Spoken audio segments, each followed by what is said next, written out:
नमस्कार. दुपारचे 2 वाजता बुलेटिनमध्ये तुम्हा सर्वांचं स्वागत. मी कल्याणी दीक्षित. बातम्या आता सविस्तर पाहूयात.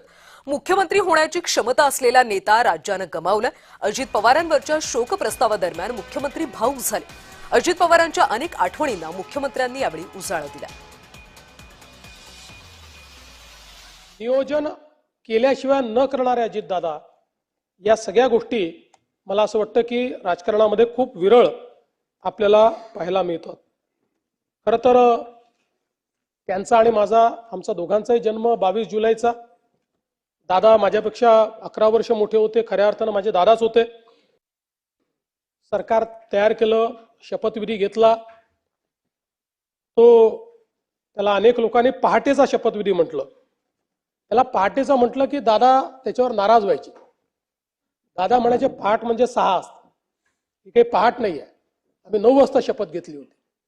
तो सकाळचा शपथविधी आहे असं नेहमी ते पत्रकारांना सांगायचे. आणि दुर्दैवाने तसंच झालेलं आपल्याला पाहायला मिळालं. या अपघाताची बातमी ज्यावेळेस आली त्यावेळेस पहिल्यांदा मनाने असं म्हटलं की ठीक आहे, अपघात झाला असेल पण अपेक्षा करूया काही झालं नसेल. पण लगेच दुसरी बातमी आली की विमानाची परिस्थिती बघता त्याच्यामध्ये कोणीही त्या ठिकाणी जिवंत असेल असं वाटत नाही.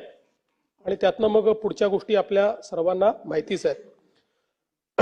खरं म्हणजे अजितदादा हे केवळ एक व्यक्तिमत्व नव्हतं, तर ते एका पिढीचा आत्मविश्वास होते. मित्र शोकस्तु हृदयमस्तीच दहती. याचा अर्थ असा आहे की लाकूड जळते तेव्हा तो अग्नी केवळ शरीर जाळतो, पण मित्रशोक हा हृदय आणि अस्थिलाही अर्थात आपल्या अंतस्थ आत्म्यालाही जाळतो.